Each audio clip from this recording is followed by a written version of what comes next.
Hi, everybody. Stefan Molyneux from Free Domain Radio here with Bill Whittle of Bill Whittle, which is kind of what you do to a stick when you get over 70, when your suspenders go right up to here and you start complaining about the kids leaving frisbees on your lawn. Yeah. BillWhittle.com, a pilot, commentator, and I guess here we have two guys who once went to theater school solving the problems of the world. So you really are in safe, if somewhat mimey hands. So good to chat with you, Bill. How you doing? It's great to be here, Stefan. Isn't that odd? You know, we both went to British schools, we're both theater majors, and here we are out here doing what we're doing here. It's like looking into an upside-down mirror with this scrub in your hair. It does give you a perspective onto the left, though, doesn't it? I mean, when you grow up around theater people and you just see how emotion-based this is and how utterly independent it is of factual basis. I used to passionately believe in things I knew nothing about. Hey, before we get started, I just want to say something here. You know, I learned early in this trade that you cannot read, you know, your comments on YouTube. It's enough to drive you nuts.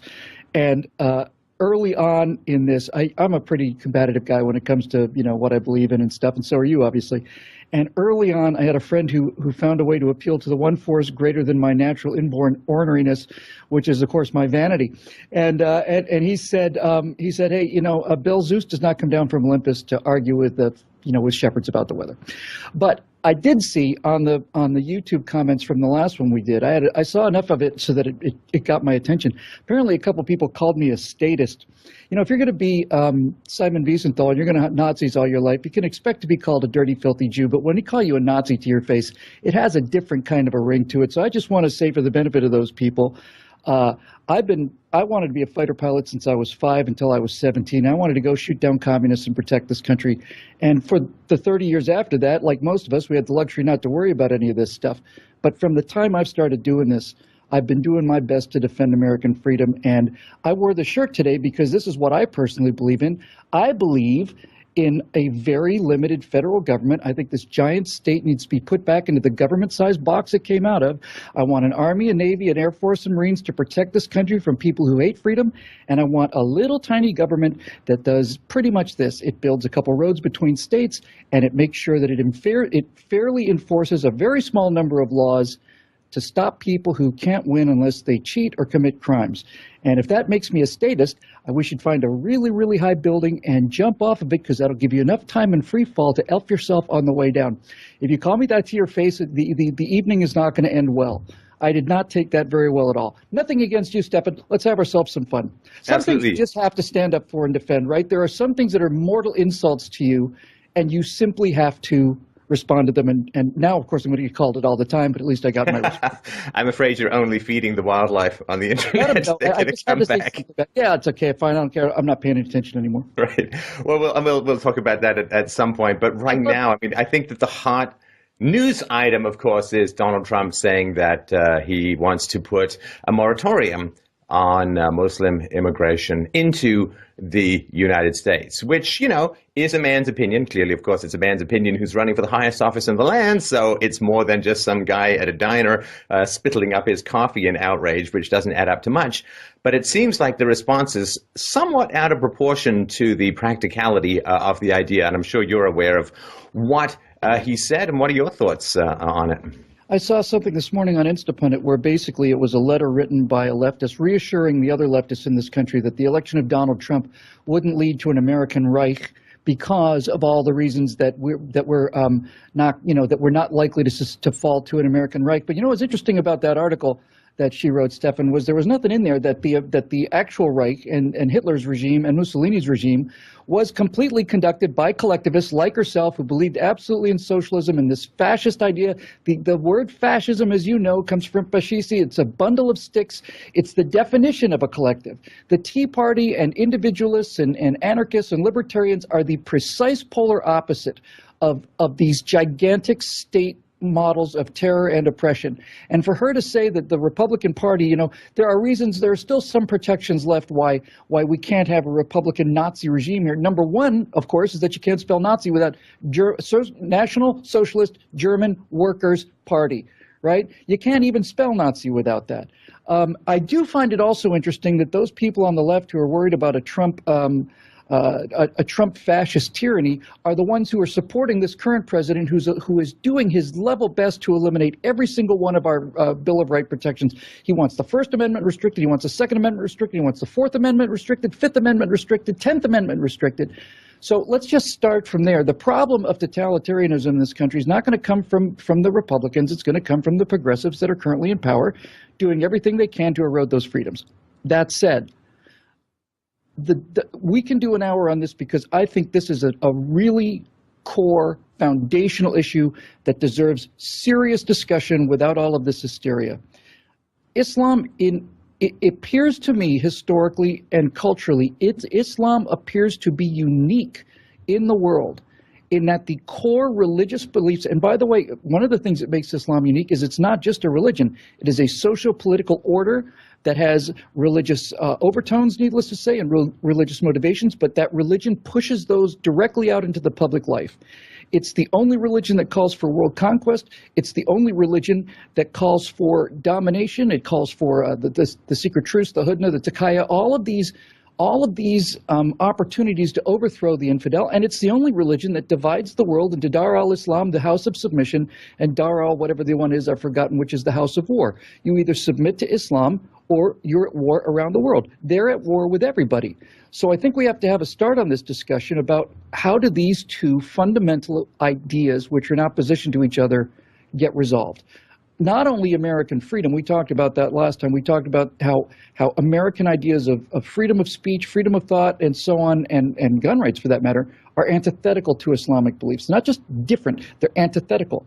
Now we have to ask ourselves, how does our fundamental belief in being a nation of immigrants who become new people, e pluribus unum, how do we take that fundamental principle and apply it to a group of immigrants who, in my reading of history, are unique in history because they're commanded to change, take over, and conquer whatever lands they're sent into. Whether they do it or not is, of course, the issue. Well, my argument has been that to call Islam a religion is like calling communism an economic theory. That's right. I think that's it. Communism is, of course, an ideology that sought world supremacy. It was international world communism. Their stated goal was to turn every square inch of land up to and including the North Pole into a communist, what always turned out to be a totalitarian dictatorship. And in the 1920s, of course, when a lot of communists were flooding into the United States, and the ideology that the communists subscribed to called for the fundamental alteration in the system of social organization. That's a very nice way of putting it, to say they wanted to overthrow the government. They wanted to overthrow the government. They wanted to overthrow, and overthrowing the government is obviously bad enough legally, but it's not, I mean, the Americans wanted to overthrow the British government, right. But it's right. What they want to replace it with that's exactly even worse, right? Precisely right. Yeah, so, I mean, so to say that people are anti-communism and then say, well, communism is just an economic theory, unfortunately, it's a rather well-armed economic theory that has a habit, communism is a well-armed economic theory that has a habit of taking over countries and making life pretty unbearable for anybody with an IQ over 84.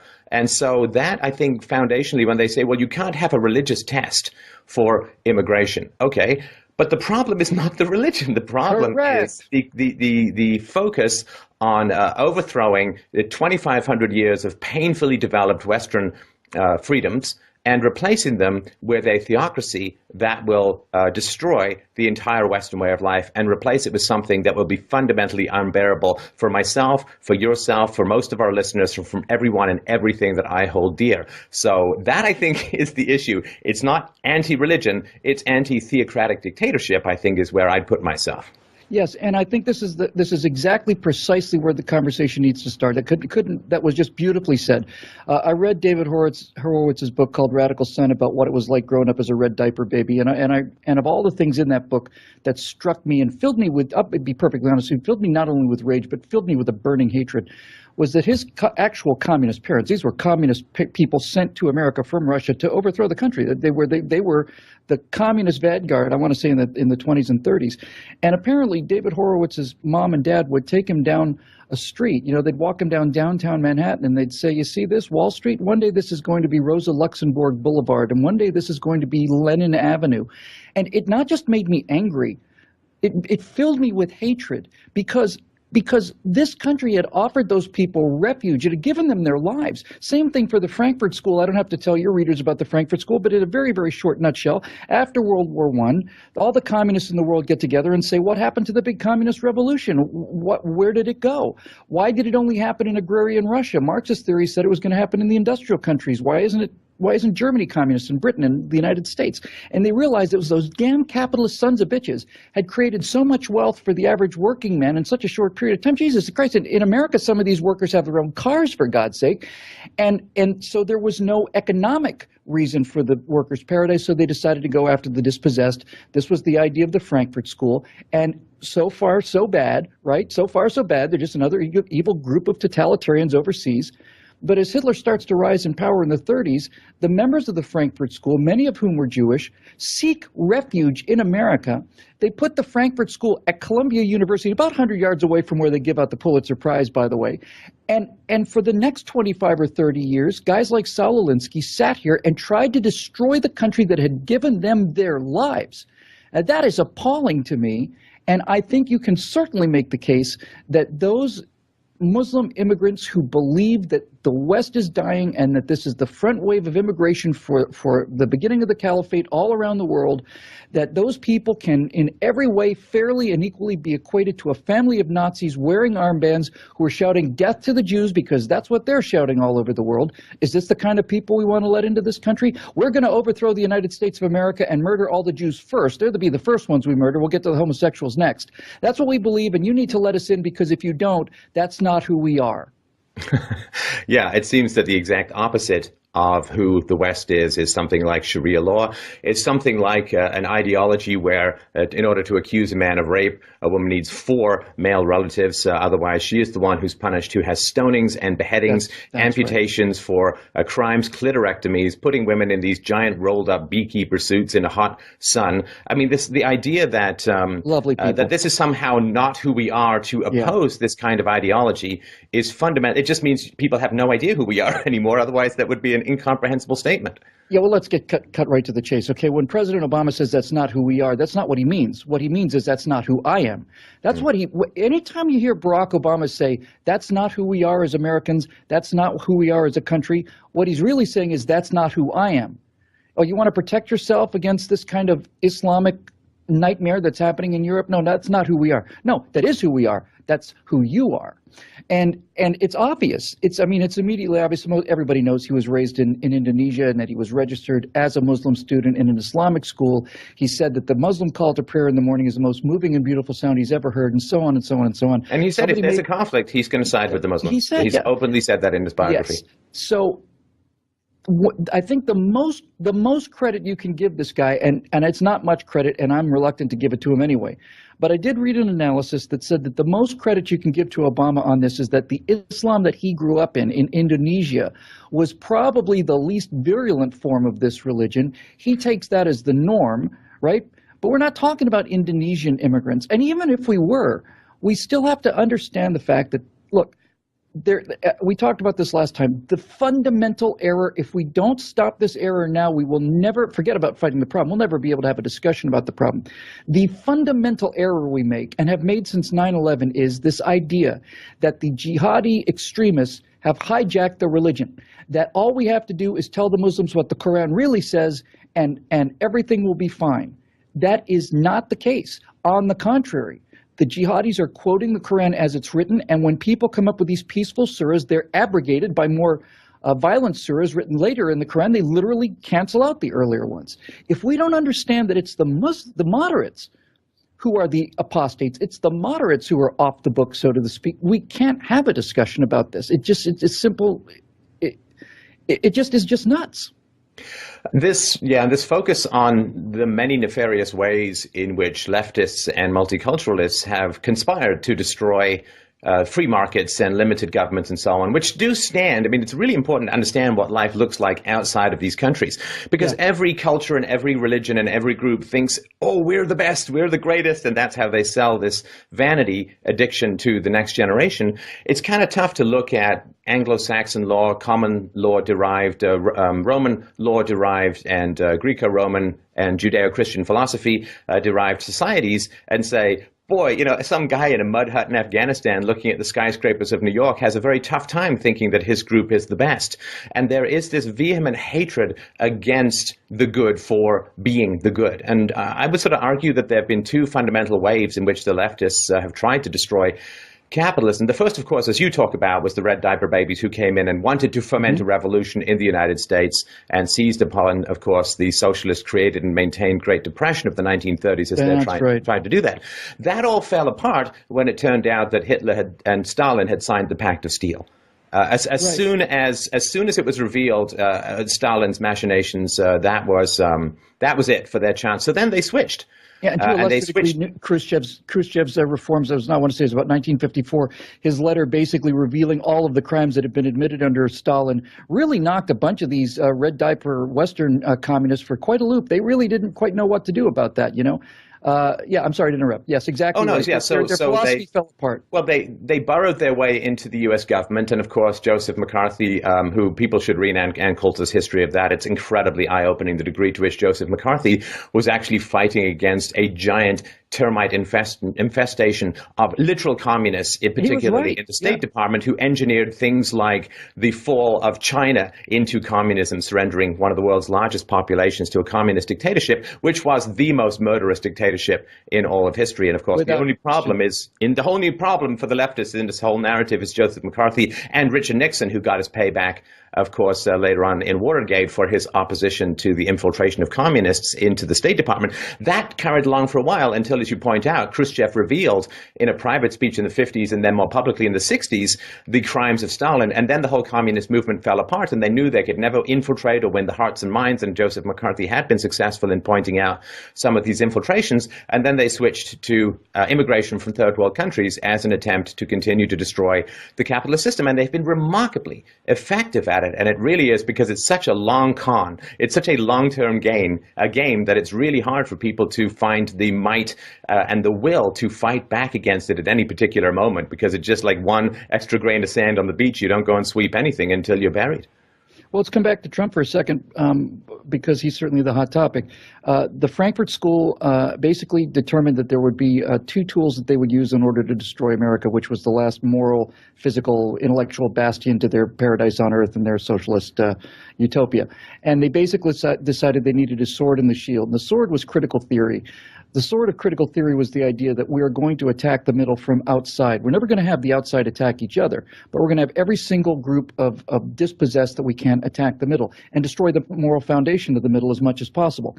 So women are taught that this is the most misogynist society in the history of the world, and all that white men want to do is keep them barefoot, naked, and pregnant in the kitchen. Well, they didn't say naked. I probably just threw that in on my own.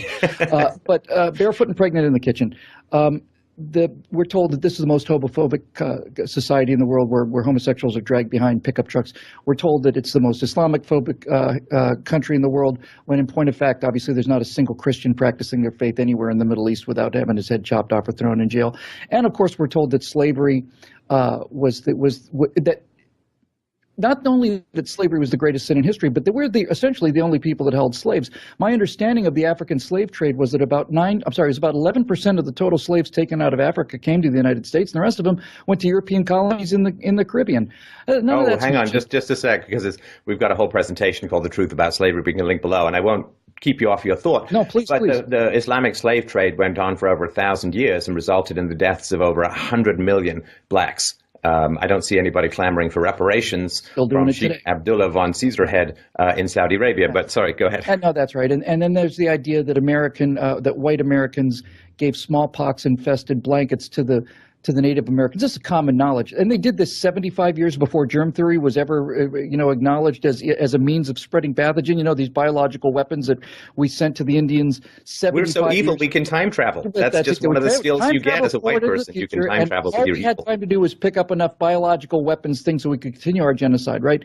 That's not to say, needless to say, that's not to say that America has done some evil, sinful things as a country, but as a general rule, I think we're the least sinful and evil country in the world.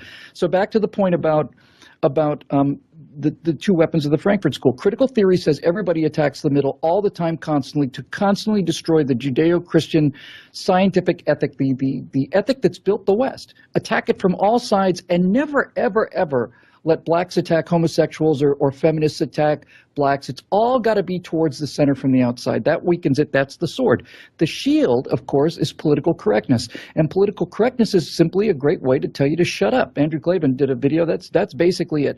Political correctness means shut up. In other words, if I criticize Barack Obama for his ruinous spending, I'm doing it because I'm a racist. Bill Schultz on Greg Gutfeld on Red Eye.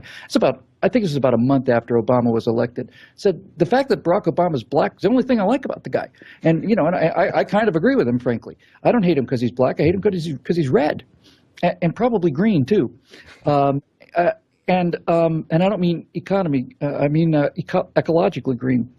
So political correctness is the idea that you are not allowed to respond. Your argument, your counter-argument, your defense of these values is taken off the table with an ad hominem attack. We don't have to listen to you. You're a racist. We don't have to listen to you. You're a misogynist. We don't have to listen to you. You're a homophobe. And so with this sword and the shield, they've done tremendous damage. Now, I read, back to Trump, I read an analysis by a guy who I happen to think is brilliant. I mean, genuinely brilliant, and that's Rush Limbaugh. And Limbaugh said, look, the reason that the media is apoplectic over Trump is because they don't control him. He does not play by their rules. He simply doesn't care. You get the sense that he doesn't need the presidency. You get the sense that there's a lot I don't like about this guy, a lot. But he doesn't seem to be beholden to this, and the fact that he is going directly in the face of this political correctness is what's giving him his numbers. And frankly, if it took Donald Trump to destroy the media's power of political correctness, then I'd be willing to take the rest of the risks that would come with his presidency. It has been historically the case in most theological societies that the priests anoint the king, because of course the king is supposed to be has to be maintained. Exactly. Yeah, and the media, all they did was they shifted from the priesthood to the hysterical, sociopathic verbal abuse of the media, and so they want to anoint the king, and here comes someone on who they can't anoint and they can't block, and what he's showing, it's so fantastic, is what a paper tiger the media actually is, because they throw everything they can at him. He's like one of those giant Japanese robots, with the helicopters that just nothing happens. yeah, maybe little rockets will come off of his fingertips. Trumpzilla! I think I'd really like to see have his arms basically fall off and 4 jets come out and have him just start spinning around. That'd be fantastic. No, what you said about the method of feudal control over people is profoundly correct. If you look at the history of enslaving populations for generations, if not millennia, you need both parts of that. You need the mechanisms of the state on the ground, whether it be a kingdom, an empire, or whatever, and you also need the religious justification for that empire. And basically, it's very simple. The way it works is they find a guy who wants to be king, and he's a ruthless, bloodthirsty murderer, right? He's Henry II or whatever the case, and he's ready to do some serious killing. And so he's got the political force, and he's got the army, and he's got the mechanical needs to make this happen. What is essential to his rule is because sooner or later, millions of people are going to realize we're working ourselves to death here, starving to death, so we can take our potatoes and our chickens into this guy who lives in a palace of gold. The only way you can have that continue is if you have a priesthood that tells these people, yes, it doesn't seem fair now, but this is God's will, and if you don't do it, the volcano's going to erupt. And by the way, if you give him all of your chickens and potatoes and starve to death now, in the next life, you're going to be just fine. And I want to say one thing about this Muslim, this idea of the Muslim afterlife, because I think this goes to something you were talking about earlier, and I think this is the primary motivation of the hatred that Islam feels towards the West. If you look at the Quran. This I think also makes it quite unique. If you look at the Christian afterlife, most of the values of life as leading a good Christian life on earth are repeated in heaven. Likewise, for Buddhists, when they attain a state of nirvana, then their values are carried into either the afterlife or whatever the religious goal is. But in Islam, you're commanded no music, no wine, no gambling, no women, but their afterlife is Las Vegas. I mean, their afterlife is Las Vegas. Their afterlife is a place where they lie on cushions. They're surrounded by rivers of wine. They have 72 virgins to service them 24 hours a day. They can do whatever they want to, hold whatever slaves they want to. Their religious afterlife is the antithesis of what they're told to do on earth. And it is also, this is the point, buddy, the Islamic afterlife is the life that all of us in the West lead every single day, and it's got to drive them nuts. They are God's people. They're living in abject poverty and abject savagery, and they know it. They may have a cell phone, but they know they don't know how to build a cell phone. Meanwhile, across the ocean, these infidels who God hates are living in their paradise. We have all the wine, we have all the women, we've got all the money, we've got all the luxury, and that's not. Of all the things that happened on 9/11, the thing that was most interesting to me, and I thought was the greatest weapon in fighting these people, was the idea that Mohammed Atta, who you've got to figure is in the top 1% of 1% of 1% of these jihadis, because he's ready to train for 10 years in order to destroy himself. He was going to strip clubs. He was going to Vegas. He couldn't resist the temptation of the West. And I think Islam's attitude towards America is the relationship of a very lonely, very dangerous little kid who asked the prom queen out, and she says no, and now he's decided, well, if she's not going out with me, then she's going to die. Right. This idea that Trump is the club against the media, the traditional deal for a lot of monotheistic religions is that the priests say that the king is appointed by God, and therefore obeying the king is obeying God. And in return, the priests destroy any competing religions. And that God has gives been them tons of money, and the king gives them tons of money. Yeah. Tons of money and tons of land, right? Tons of land and money and power. And that's how the cycle continues. The priests tell the people that the king is divinely appointed, and the king takes the land and the riches and the gold and hands a significant piece of it over to the priesthood, and the power relationship is maintained. And the problem is, Donald Trump is not ready to give the media anything, and so since he's not got an exchange relation with the media has no power over him. Well, but it's two things as well. You've talked about the internet being, I did a podcast. I've actually been doing this. I just realized I blew right past my 10-year anniversary. I've been doing this 10 years. But I did a podcast. No, thank you. Congratulations. That's extremely impressive. Thank you. And it all led to you, Bill. That the whole yellow brick road has been. Get right down to it, Stephen. You know, it's over 3 billion years of human evolution. And really, you're looking. That's right. All aiming to get us together. Very kind of you to recognize. So I did shows on the internet being the new Gutenberg. The Gutenberg press, of course, was able to take the Bible that Martin Luther translated into the vernacular and gave it to the people so they could peruse things for themselves and weren't dependent upon the priest's translations or reporting of what happened in the Bible. And in the same way, I would argue that since really the fall of organized religion as a foundational principle, particularly in Europe, the media have taken the place of the priests, and the media anoint the political leaders, and in return, the political leaders basically give exclusivity and information to the media. That's how now, what's happened, of course, is that Donald Trump can take his case directly to the people, and they can bypass the media. I mean, I receive very little information from Donald Trump from the mainstream media. You know, for the same reason that I try not to drink out of moose tracks that have things floating in them. I just don't consider it particularly good for my health. No. And so I think that the internet has really broken up the old relationship between the propagandists and the political power, so that people like Donald Trump can speak directly to everyone. He goes and gives a speech to 5,000 or 10,000 people, but millions of people watch it and can actually, they don't hear him filtered in the same way that the Bible doesn't need to be filtered after Martin Luther through the priest. They can go and read it directly. And that bypassing of the middleman is something that is driving the media completely mental, because if information can pass directly to the people, these guys might have jobs which their natural talent would suit them for, and maybe say, would you like fries with that, when you walk up to them next time. I would agree with you that Donald Trump can do that by using the media, the internet in place of the media, circumventing the media. But I think that's true for all of the candidates. I think Donald Trump has a trump card that is beyond that, well beyond that. See, here's what Donald Trump understands, I think. Donald Trump understands that he does not need the media, but the media needs him. Because Donald Trump is the most controversial person in America, and while every single member of the mainstream media loathes and despises him, he can step out of a 7-Eleven and there will be 700 news trucks there. Donald Trump understands that he is using the media's, look, the media has an addiction and politicians have an addiction. Politicians' addiction is to power. The media's addiction is to influence, and that influence comes through viewerships.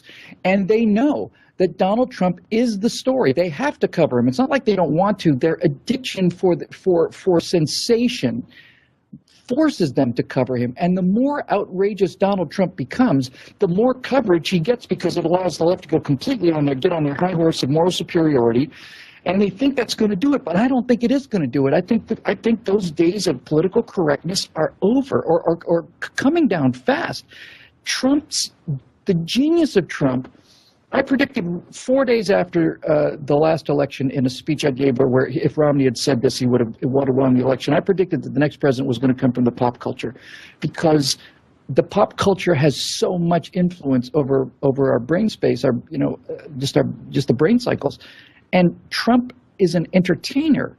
And people talk about he's a businessman, he's a corporate guy, he's a real estate. Yes, but he's an entertainer. There's hundreds of thousands of high-level corporate businessmen in this country, hundreds of thousands, if not millions of them. But Trump is Trump because he puts his name on these garish buildings, and he's an entertainer. You may find him horrible and vulgar, but he is interesting. And that's the one thing that the media can't avoid. So on some level, Rush's point, I didn't get it until I really read what he wrote. Trump is playing them like a Stradivarius. He'll say something outrageous, the press will be mortified, and they'll come back at him and say, you can't surely mean this, and then he'll just double down, and he gets all of the attention. And when you look at Donald Trump's numbers, these numbers are not so much for Donald Trump as they are numbers for somebody speaking up against this wall of political correctness and just kicking it down. That's what drives this guy's popularity. And for so many years, there have been people, largely on the right, who've been complaining about media bias towards the left, like left-wing media bias, like some study that like 95% of the reporters in Washington, D.C. are Democrats and so on. And I think what he is showing is that when someone says to me, 2 and 2 make 4, I'm like, okay, yeah. But when somebody says, he said 2 and 2 make 4. I can't. When they go all scanners, you realize that you're kind of living in two different worlds. And the more that the American public and the world as a whole realize that the media and the mainstream are living in antithetical universes, the quicker the power of the media to shape policy is going to be broken. Because look, to take the mainstream narrative, right? When Islamists, largely from Saudi Arabia, attacked New York on 9/11, they said, okay, well, we're going to go invade a bunch of Islamic countries, right? I mean, I know that Iran was largely secular, but it was largely populated by Muslims. And then, if you look at Syria and you look at Lebanon, you look at Libya, you look at other countries, there's a lot of conflict going on. So it seems like there's kind of a war going on with Islamics and the West. And so the result of that is you restrict military-age people at least coming in to your country. That's what happened in World War II. Of course, the Japanese were restricted from coming in, the Germans and the Italians, and of course the Japanese were moved inland away from the shore because the U.S. government had received or decrypted Japanese cables saying that the Japanese Navy was hoping to use the Japanese Americans as the fifth column within, right? Yeah, and provide subterfuge and stuff like that. Right. So I think that the idea that if we're at war with a particular group, we shouldn't have that group come into the country, like, that's not insane. And Jimmy Carter, during the Iran hostage crisis, Jimmy Carter said no one from Iran is allowed to come in. Imagine that. Yeah, I mean, but of course that's completely whitewashed from history. And so for the average person who's been told there is a war on terror. Who's terror? Terror is radical Muslims. Can we figure out whether radical Muslims are coming into America? No, says the director of the FBI. We can't guarantee it. We have no way of knowing it. And is the vetting so terrible that this woman who was part of this unholy Bonnie and Clyde from Hell duo that shot up San Bernardino, she put down an address that doesn't even exist, and people are like, yeah, come on in, you're totally fine. Yeah, so clearly there's rapid incompetence in the vetting. There's a war on radical Islam, and there's no way to figure out who's in and who's not in. And even if they come in, the next generation is more likely to be radicalized than the current generation. Exactly. So the idea that there's a war on terror and that should have some effect on restriction of movement, that is not a controversial statement to make. And the fact that the media is going completely apeshit about it is a fantastic revelation, I think, for the average American who's like, yeah, I think we should discuss this. And they're like, ah! And that is beautiful. I mean, as long as people can see this weird, twisted Blanche Dubois neurosis of the media, they'll take a step back and think for themselves. Yeah, boy, there's so much to say there. First of all, I think it's so fascinating that, Barack Obama says ISIS is contained, and then the next day there's this shootout in Paris. I think he meant they haven't made it to the moon yet. Like, they're contained on this planet. That's sort of my theory. So we go back to the moon with this NASA, they'll be on the moon. You trust me. And then 3 days later he says, oh well, the Republicans are they afraid of? Are they afraid of widows and orphans? Well, it turns out 2 days after he makes this statement, there's a widow and an orphan as a result of a mass terrorist action here in the United States. It's almost like, please keep opening your mouth, because everything you say precipitates the cause that's going to present you as a liar. Hey, look, our assistant just got here with some Christmas decorations. So here's the thing, Stefan. You're right. It makes their head explode. They can't handle that. They don't know what to do about it, and it shows the pervasiveness of the power of the media to control information, and by controlling information, they control people's votes. Argument I've made a bunch was Evan Thomas was back at Newsweek magazine, and in 2004 he just kind of slipped up. This is a major New York newsman, right, said that he thought that the press bias for John Kerry was 15 points. 15 points at the polls. That's what he estimated it at. Now, that was John Kerry. John Kerry was not even John the Baptist compared to Barack Obama, their Christ. But just as a simple experiment to do, I said, we know that the media is going to throw more support behind Obama than they did behind Kerry, a lot more. But let's just say it was 15 points. So I took the 2008 electoral map, and I subtracted 15 points from the Democrats and added 15 points to the Republicans. And as it turned out, Obama carries D.C. and I think it was Delaware. And President McCain is President McCain with 506 electoral votes. That's what happens without media bias, just off the top of your thumb. It's probably worse than that. So if this guy is destroying this by simply here's the thing about social proof. Social proof is the most powerful motivator of human behavior. Psychologists are able to identify repeatedly throughout a number of experiments that your most closely held beliefs will be trumped, if you'll pardon the expression, in virtually all cases, by what everybody else is doing. If everybody else is booing something that you like, you may not boo it, but you won't stand up and go, no, this is awesome. If you're in a room full of thieves, just be quiet, right? You'll just shut up. The parable of the emperor's new clothes is a parable of the power of social proof, and what it basically says is these two con men come in and tell this king, who's quite stupid, Your Majesty, look at this wonderful new fabric. The thing that's most, aside from its beautiful blue color and its amazing sheen, is that it can only be seen, obviously, by the most intelligent people and the most virtuous people. That's why we're so proud of having developed it. And the king has to make a decision, and he's not going to tell these people, I'm not virtuous and I'm not intelligent. Oh, that's wonderful. And then the word gets out to all the courtiers, and all the courtiers going, oh, magnificent. And then he goes down the parade. This is the critical point of the story that most people miss. When the emperor is coming down in the parade and he's naked except for these magnificent clothes that only the smart and the virtuous can see, it's not that the individual person in the parade can see them. No one can see them, but they believe that everybody else can see them. That's why the scam works. That's why it's such a powerful parable. Not because they're deluded into seeing clothes that they don't exist, but rather because they know that those clothes exist, but since everybody else is saying that they believe in them, the social proof is, I'd better shut up and act like I believe it. And my silence and my cheering is what reinforces everybody else, right? And when a little boy at the end of the parade says he's not wearing any clothes, he doesn't have to go down the line and argue with each individual person. He has made it permissible to disagree. He's proved to you that you're not insane, and the whole parade knows they're not insane, and the emperor knows that he's not insane, and everybody knows what's going on, and the sham crashes to the ground in a split second. Right. And that's what Trump is doing. It breaks a hypnosis, and I It really breaks feel the that the hypnosis. public has been hypnotized by the media for decades. There's a better word than hypnosis, and that word is glamour. The original definition of glamour was a spell cast.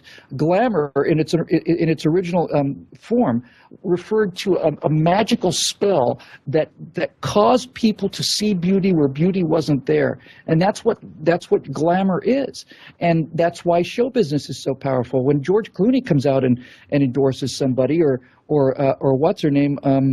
Hunger Games chick, Jennifer Lawrence. Jennifer Lawrence. Yeah, when she comes out and says, "No, I'm voting for Hillary," or Katy Perry or whatever, it's not just the social proof of, hey, it's another good-looking person. It's the social proof of somebody whose music I admire and whose career I want to emulate, and so on. The glamour of Hollywood has a huge lever on public opinion, and to the degree that we can destroy this just by calling it out. My favorite Trump moment, without any question whatsoever, is when he early on, it was months ago, and he had like 7,000 people to rally, and I think there were like 6 people protesting, and somebody stands up and he's taking questions, and he says, "Mr. Trump, what do you have to say to the protesters outside the building?" He says, "What protesters?" He says, "Well, there's a protest going on outside the building." He says, "There's 6 people out there. There's 8,000 people in here. 6 people protesting. Where are you from?" And she said, "CNN." He went, "CNN," and that's it. Right. CNN is the world's news service. CNN is the people that tell you what's right and what's wrong in the world. CNN is the credible source. Wave of his hand, just a wave of his CNN. That's genius. Yeah, that's genius. Well, actually, I was just reading today that there's a study that's been done with monkeys, that monkeys will actually pay food pellets to look at pictures of higher status monkeys, but they charge food pellets to look at pictures of lower status monkeys. We're just fascinated by high status people, and we focus on that, and that's natural. I also had a great interview with, we'll put the link below, I'll send it to you. Can't wait.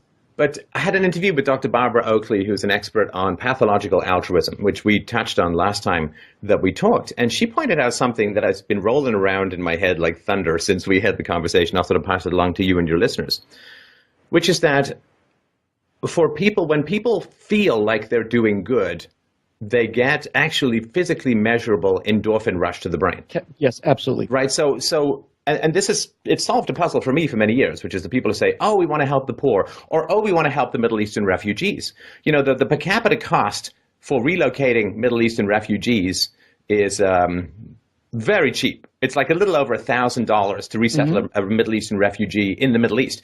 To do it in America, even the short-term cost is $13,000. So it's like almost a 13-to-1 ratio that every Middle Eastern refugee you bring to America is 12 that you're not helping over there. And so you'd think, okay, well, we want to help the poor, so we'll put up the welfare state and so on. And people never circle back.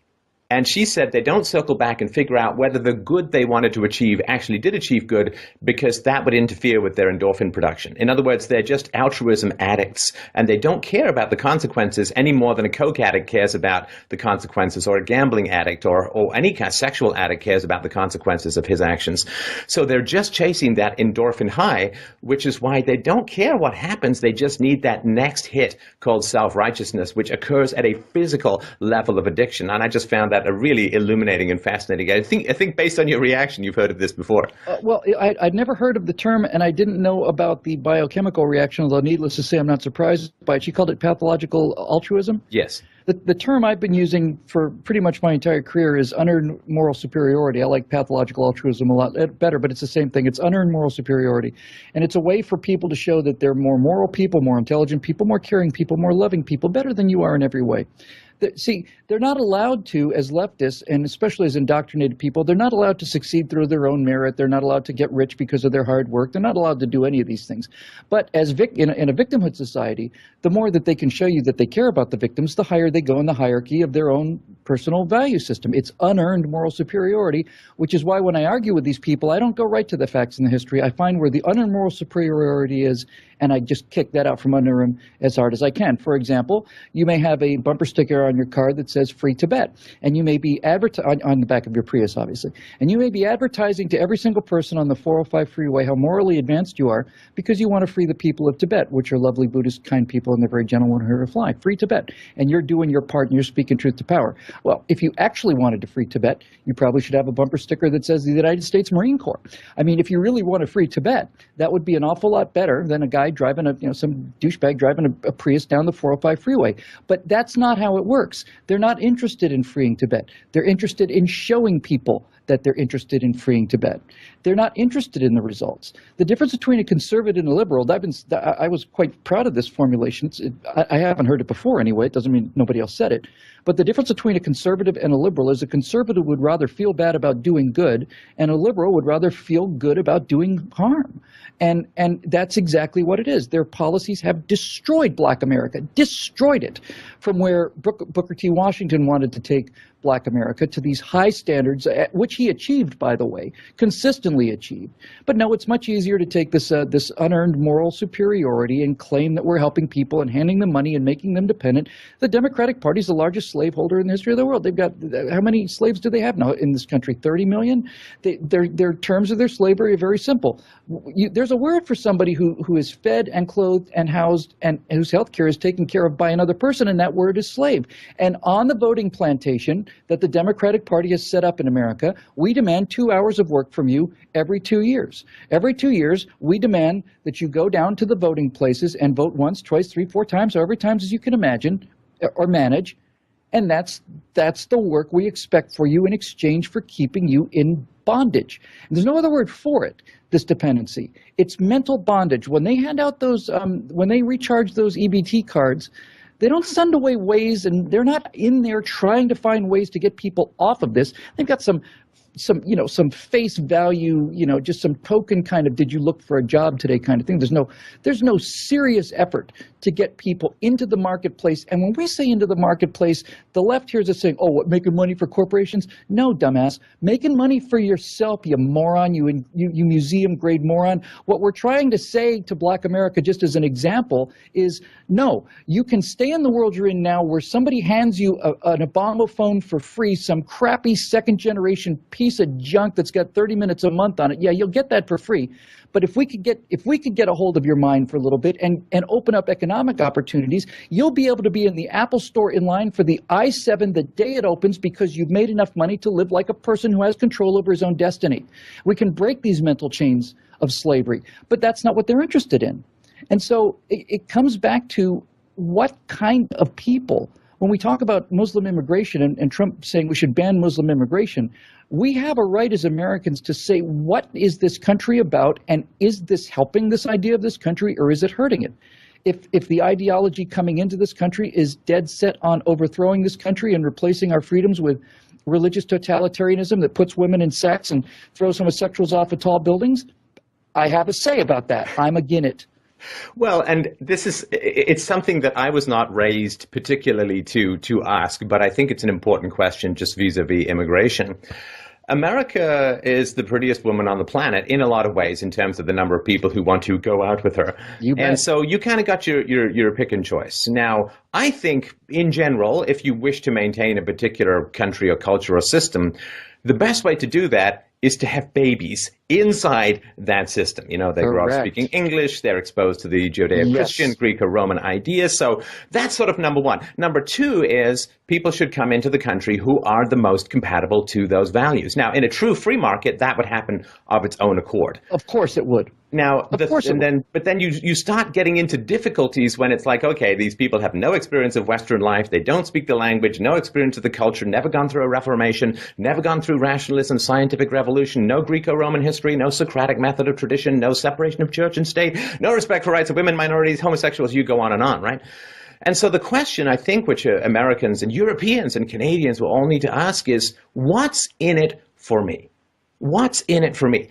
Welfare use rates, 30% of native households. That's bad enough, and that number should come way down to zero. I'd rather private charities take care of them. But nonetheless, 30% households, native households, 51% of immigrant households, and 62% of illegal immigrant households. Now, given that half of the immigrants into America over the past 8 years have been Muslims, and that America has taken far more than the rest of the world combined. The question is, do you want to have your own children, or do you want to pay for other people's children? And it takes a severely crippled biological entity, a severely cuckolded biological entity to say, you know what's great? I'd rather have only one child or maybe no children so that an antithetical culture that comes into the country can have 5 or 6 or 7 children. That is so deranged. You have to ask, look yourself in the mirror and say, what's in it for me as a taxpayer, as a worker, as someone who's grown up and is heavily invested in the Western way of life? What is in it for me if 100,000 people from an antithetical culture, who, by the way, the average IQ in Syria is 83, that is not very compatible with a high-functioning, high-intelligence requiring, pay-you-by-your-brains kind of society? What is in it for me? And if you can ask that question, I think the answer becomes fairly obvious. And those who can't answer that question are back into chasing this pathological altruism dopamine fix that is the death of everyone. To say that the West has a cuckolded life force or a cuckolded cultural desire is about the most brilliant thing I've ever heard. I've never, ever heard it put so instantly, comprehensively as that. I mean, that just the second you said that, I said that's exactly what we want. We want other people's children to come into our world and take over our stuff. And that we have no desire to pass our own, we have no desire to produce our own families, we have no desire to look past the moment, we have no desire to save, there's no reason to save, there's no reason for discipline, it's all about me and when I die. Yeah, that's just genius. You know, I took a look at the official list of legal immigrants into the country, and it showed which ones by state. But I looked at the top 10 countries in terms of immigrants into America. And they're from many multiple different regions, but I did find one thing in common. The top 9 out of the top 10 immigrants coming into the into America now, the top 9 countries out of the top 10 are all third world countries. Every single one of them is a failed state. Every one of them. Number 10 is Canada. I'll take all the Canadians there are, frankly. I'll take every one of them. Now look, this leads to a larger point, and it leads to understanding how the left has manipulated us into giving up the greatest society in the history of the world by just surrendering, how they made us surrender. And the way they've made us surrender, and this has got some archaic aspect to it too, because they don't have any rules, because they don't have any standards, they don't have any sense of fair play, because they don't have any respect for honesty in competition, they have used our own ethical system against us in order to achieve all of this. And when we come to immigration, I think you can sum it up like this. They point to the Statue of Liberty and they say, give us your poor, your huddled masses yearning to breathe free. I lift my light beside the golden door. And they say, this is what made America great. And it's anti-American to turn these Syrian refugees away, or these Cuban refugees, although Cubans are escaping communism, I'm actually okay with them. Refugees from Chad, Afghanistan, all these other places. And so they put us at conflict with our own deeply held values. When Obama says that we're better than this as Americans, it's a ploy, it's a complete stratagem, it's a lie. But it hits, it lands, you know. It makes us think, it makes us guilty. I don't, you know, well, my parents came over from England, and I don't know if I would have. So what this leftist attack is, it is very much like AIDS. It's a virus that gets into the immune system and disables the immune system. So my response to this would be, yes, the Statue of Liberty and this essence of American immigration does say, give us your huddled masses yearning to breathe free. But first of all, it doesn't say, give us only your huddled masses yearning to breathe free. Right? It doesn't say give us only them. When it was written, these huddled masses were people who, as you say, were coming from the West. They were Irish immigrants, German immigrants, they were Italian immigrants, and they were coming, Norwegian immigrants, they were coming from the same set of values as Europe, and they were huddled masses and they were poor, but they had the ability to get off of the boat in Ellis Island, and any time during the 1800s, and right up until probably about the 1940s or even later, all throughout the Industrial Revolution, in fact, right up until the beginning of the Information Age, any one of these huddled masses of hopelessly poor people could get off the boat at Ellis Island and get a job on an assembly line. I mean, no disrespect whatsoever to people in the manufacturing business. I have enormous respect for people in the manufacturing business, but it is easier to teach somebody who doesn't speak the language or doesn't have to operate one stage of an assembly line and produce economic goods and take home a paycheck. This is not the same these days.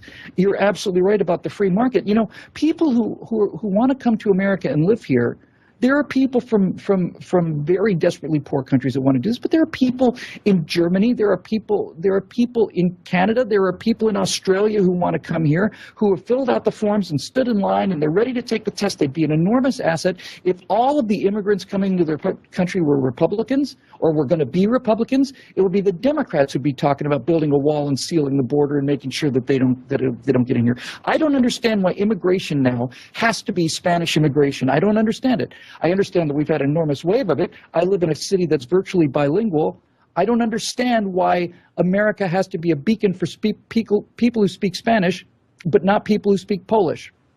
Well, of course, the fundamental issue is the welfare state. And America was a nation of immigrants, but generally from European heritage, and there was no welfare state, so the people by definition were coming out to work. Come and get a job, or else you're not a burden on the rest of us. Exactly. And a lot of people didn't make it and went back, so they self-deported because they couldn't make it, and that is how it should work. Of course, I'm completely for free immigration and emigration, but forced association is a violation of freedom of association, and welfare is just forced association, forced to give charity to people who you may not otherwise want to give charity to. And the other thing too is that when it comes to immigration, Christopher Hitchens said that he was tired of one-way multiculturalism. In other words, the Muslims come to largely Christian, I think it's still 70 to 80% Christian. The Muslims come to Christian America, but try going to Saudi Arabia and setting up a Christian church.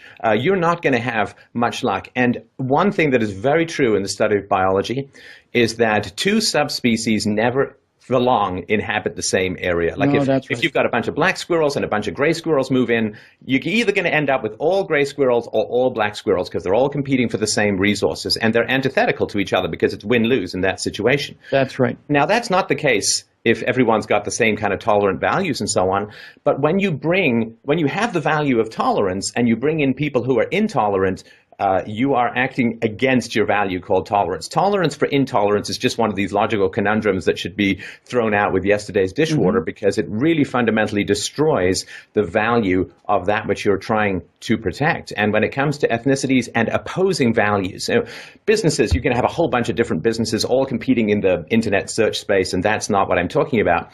But it's win-lose values, whereas Sharia law wins, Anglo-Saxon common law and the Constitution is destroyed. If the Constitution wins, Sharia law can't be there. That's the red and the gray squirrel. And that's why you see culturally homogenous neighborhoods where when a whole bunch of new culture moves in, the old culture moves out and so on. It's just a basic biological reality. And as we have found out with communism and other failed ideologies, we ignore biology at our peril. We certainly do. And I was just yesterday did an interview with a conservative from Sweden, and we were talking a little bit about economic policies, but I was much more interested in the cultural policies about this invasion, and it seems like it's changing over there. You know, the fact that the huge numbers of rapes in Sweden are it's become the rape capital of Europe, and they're all caused, not some of them. They're virtually all in Oslo. 5 years in a row, the percentage of rape caused by Muslim immigrants was 100%. It wasn't 70%, it was 100%. So I wanted to talk to this guy about this, and I said, why, what's the motive for this for Sweden? And it's a long story, but basically he said that the policy of Sweden was that it was equally incumbent on the immigrant and the native Swede to create this new multicultural Sweden that would be different. And I, for the life of me, cannot fathom that. I can't fathom it. I can understand a world where we try to import people into Sweden and they assimilate and they help make Sweden stronger and all the values that you would hold as Swedes are upheld and stuff. But this idea that we are purposely going to merge with something that in most cases is antithetical to something we believe, and the stated purpose is to create something new, but no one's going to say what that new thing is. That's madness. And this is the difference between Sweden and the United States. The United States is an immigrant culture. That's why when they say it's anti-American to block out a group of immigrants, it goes right to the heart of us. It's that defense. It goes right past our immune system and goes right to the cells, right? But the reason America has succeeded is because the melting pot and the multicultural salad are in fact antithetical models. You do not have discrete societies living shoulder to shoulder next to each other, each preserving their own identity and living together in harmony and peace. It doesn't happen anywhere in human history. It doesn't happen anywhere in the world today, and it doesn't happen with biology either. Team 1 wins, Team 2 wins, or they merge to form Team C, but something changes. the entire genius of the melting pot was not that these immigrants would come and live in isolated communities. They would, in fact, bring their ethnicity and their cultures and their food and their traditions with them, and it would change the flavor of the stew a little. But the overall culture remained the same. It was primarily English-speaking. Well, it wasn't primarily English. It was English-speaking. And the first generations of immigrants from Poland, Germany, Italy, the one thing these people had in common was they may speak Italian at home, but their children were speaking English from day one because they wanted their kids to be Americans. I mean, that's how it worked.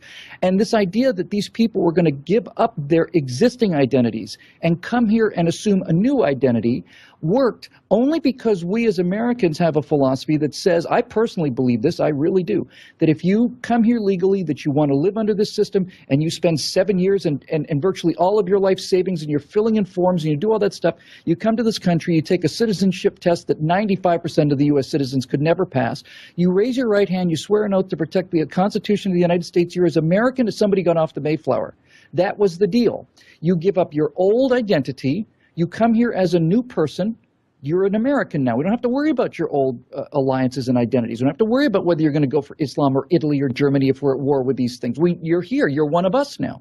And in exchange for that, in exchange for you abandoning that and coming here and accepting our ways, in exchange for that, we will grant you the authenticity that will not be granted to anyone anywhere else in the world. If you're a Muslim in France, it doesn't matter if you're a French citizen, the French will never accept you as a true Frenchman because that goes back to soil and ancestry and race and everything else. It was a unique bargain that's only been made once in the history of the world to produce the most dynamic, creative, powerful force in the history of the world. And by stopping this melting pot idea and breaking it down to this salad, they knew that they were going to reduce the most powerful single nation in the world into an endless series of warring tribes that could be set one against the other so that they could rule over the ruins. Yeah, it's become a war of ethnicities. Everybody scrabbling to gain control of the power of the government in the same way that the Protestant Reformation was, the Calvinists, the Zwinglians, the Lutherans, the Anabaptists, all trying to gain power of the state in order to impose their view of the world on everyone else. And I think what's happening in the West now, and particularly in America, although it's certainly growing in Europe, is that we live in a state of internecine ethnic warfare. Because the state has become so powerful, everybody is given up trying to sell goods in the free market and is simply clamoring in this cry-bully, politically correct kind of way to gain control of the narrative, to gain control of state power, to impose it's win-lose. And the state and its power to redistribute income and grant favors and punish people has created, unlike of the free market where it's win-win, has created this win-lose environment. And the separation of state and ethnicity is going to have to be the end result of this if we're going to survive at all, in the same way that the separation of church and state was required as a result of the Reformation. Let's take a meta look. That's why I enjoy talking to you so much. Let's take a meta look at the cry-bully phenomenon. That's a really new term, but it's perfect. It's another one of those words that the second you hear it, you know exactly what you're talking about. So let's just presume for the moment that the truth is actually the truth, and that over 40 years the left has managed to breed all sense of individual achievement out of the population, especially out of the male population, that any form of competition is demonized and penalized, that boys are treated as defective girls who just don't share enough and are potential rapists at age 6, and that the most important thing is that nobody wins and nobody loses on their own merit. Everybody gets a participant trophy, because for one person to come in first would damage the self-esteem of everybody else. Let's say that you put that through 2 generations of American youth. What are you left with? Because you are left with biology, right? We know that biology doesn't change. This is the essence of conservatism, is that this stuff has been around for at least 250,000 years, probably more like 1.2 million in its present form. And socialism gave me 6 fingers. That's right. It changes very, very slowly. The motivations change. They don't change, essentially. For all intents and purposes, they don't. So what happens to the biology of children who have not been allowed to compete? Well, competition has not been bred out of them genetically, because that's just not possible. So you have to ask yourself, what can they compete in? Because people do, as you said, it's that pathological altruism. People need the endorphin rush of winning. They need the endorphin rush of being seen to be better than other people, of being looked up to. What have they got to compete in? They can't compete in business because, as we all know, you'd be a fat cat 1%er, and you'd be oppressing the poor. So you can't compete in business. You can't compete in sports. You can't be richer than somebody else. The only thing you can compete in is who is the biggest victim? Who has gotten highest on the totem pole of their value system, which is victimhood and oppression. And the interesting thing about that is, if you're competing for economic success, you are competing against one another, and the marketplace and people's free will decisions will determine who's successful. But if you're competing for prime victimhood, the only solution to you winning that is the coercive power of the state coming in from the top. And that's why the state loves this victimhood thing, because the only people that can correct injustice or perceived injustice, there's no such thing as this kind of social injustice, I just don't buy it. The only people that can come to the rescue there is not themselves. They can't set up a victimhood company that does better than other victimhood companies and outperforms them in the markethood of victimology. They have to have the legislative power of the state come in and crush the opposition, and the state is just fine with that. They just think that's swell. All right. I know you've got a bit of a stop. I just want to make one more point, which will hopefully lure you into another rant. Here we go. Okay. Now, I had a fellow on who was talking about, I'm fascinated by the genetics of IQ. I just think it's one of these great explanatory avenues that still needs further exploration, but has the potential to explain a lot. And he was pointing out how, the Ashkenazim Jews, the diasporic Jews, the Jews not in Israel, which are to a large degree Sephardic Jews, but have an average IQ about 150 and 120 plus if you count verbal skills. They're lower on the visuospatial, which is why there are so many Jewish writers and comedians. I mean, they just have this, and it's genetic, it's biological, it's not cultural. Or I shouldn't say, 60 to 80% is considered to be genetic. Now, in the ancient world, the Jews were not considered to be bright at all. You scour ancient writings for like, wow, these Jews are really smart and funny, and you can't find a thing. And geneticists have found that the genes associated with high Jewish, particularly verbal IQ, about 700 years old. And this is one of the things that changed, was that the most intelligent Jews had the most kids and the least intelligent Jews had the least kids. And they've traced all of this through, and I won't get into all the reasons why. We'll put a link to the interview below. But in 700 years, they assumed that you could get a third of an IQ point per generation up. And as a result of 700 years, you have arguably, and if you just look at the lists of sort of Nobel Prizes and Pulitzer Prizes, arguably the most intelligent group collectively in the world. And that's the result of 700 years of relatively random breeding for intelligence. And again, just so I can fully understand this, the argument would be that in most cases, it doesn't matter who has the most kids, but in the case of being an oppressed minority who has to live by its wits, essentially, in what is essentially a foreign land all the way around the world, success in business and intelligence, education, learning, they were pro-survival traits. They were selected, and those families that had those high IQ traits were more successful passing the genes down. And you said a third of an IQ point per generation? Yeah, man, and that results in a 15. We could be someplace really amazing pretty quick. I imagine, right? And also, if you don't have land, you need your wits, and so those who were able to had portable wealth, the wealth in the skull, and also, of course, the rabbis. One of the great tragic dysgenic programs of the Western world was to take the very smartest people from the Dark Ages. Sorry, go ahead. Celibacy for priests, right? Celibacy for priests. Yes, they were the smartest, most educated people in their societies, and they were not allowed to have children. Anytime one of them got a half a sense of insight or learning and was able to pass it on to his children, it was just blocked. Absolutely right. Dumbest thing that the West ever did. Absolutely moronic. But on the other hand, it did help the Catholic Church accumulate a lot of land. Anyway, so this question of the evolutionary pressures upon intelligence, and there's a lot. I want to get a whole conversation. We can do it another time. But there's something like the Black Death, the plagues that started in the 12th century and went for a couple of centuries afterwards, tended to take away the less intelligent who lived 6 to the dozen in rooms in the city, and the smarter people out of the city. Exactly. Yep. And so. And this is just my thought. I obviously don't have any proof.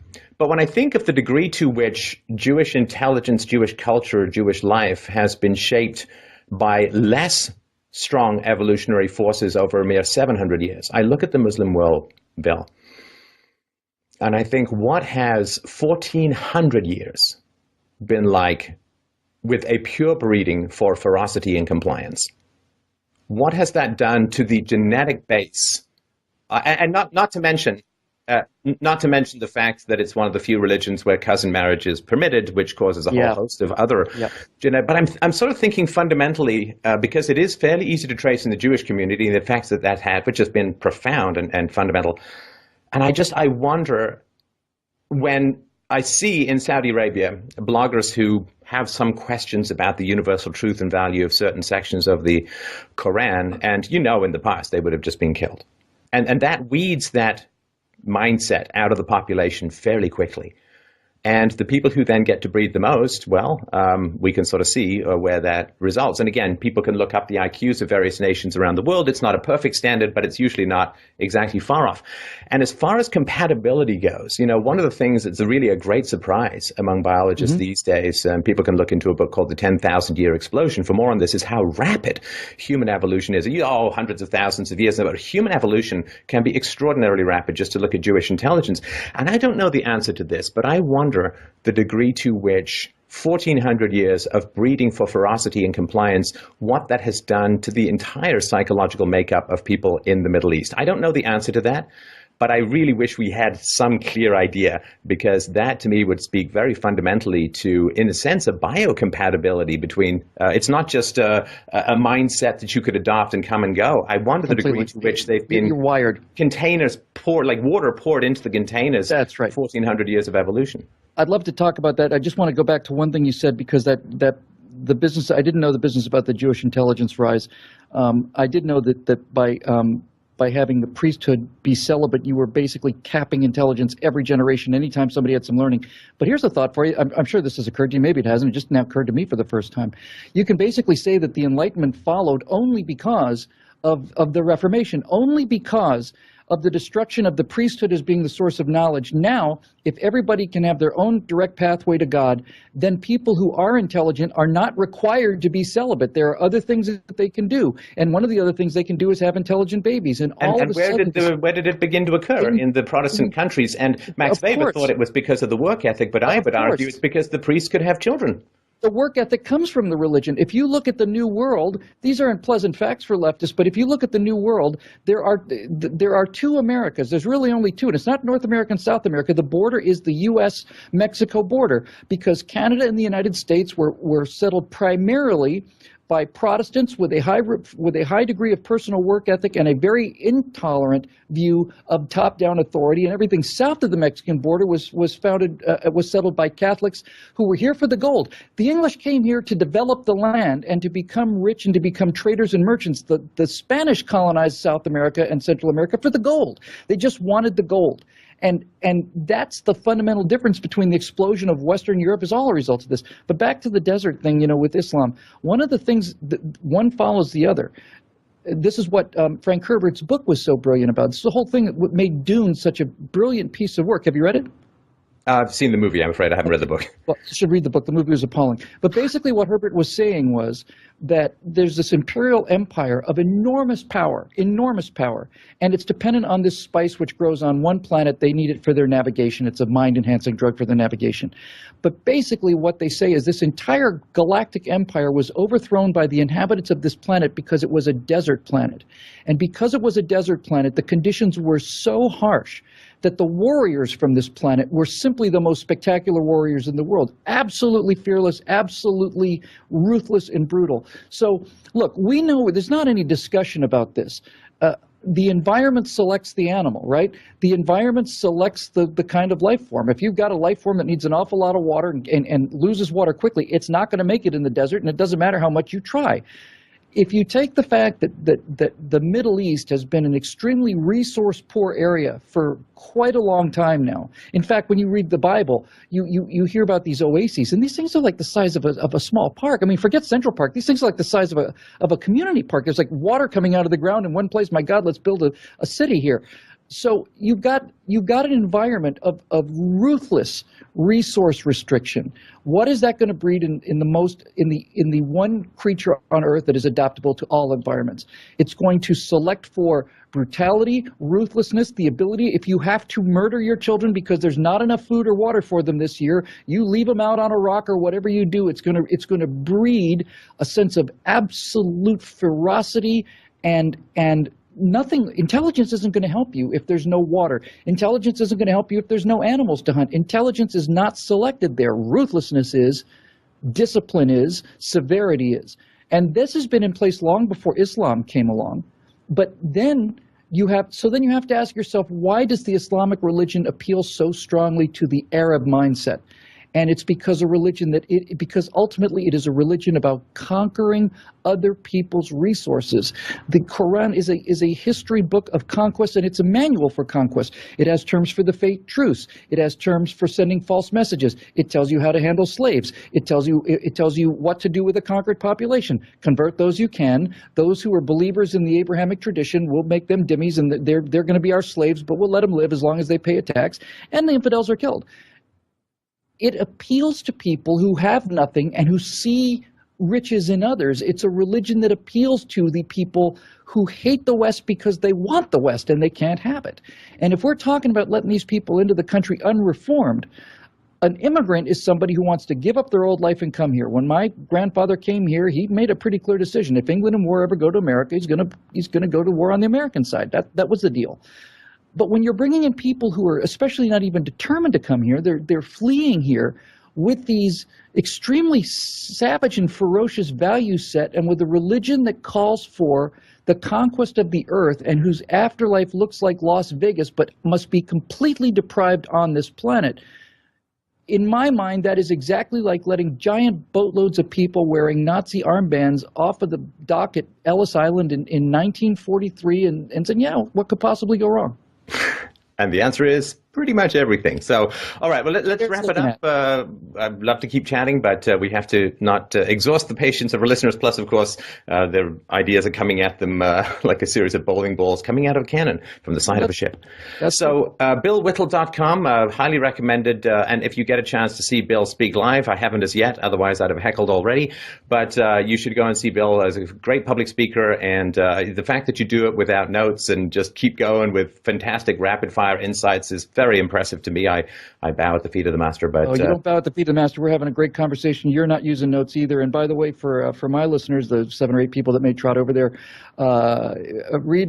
take a look at this personal message from Stefan Molyneux. It's just 7 or 8 minutes, and it's up recently. We all need support in this thing. Neither of us are funded by giant corporations, which I'd be happy to be funded by, but we're not funded by the state, that's for sure.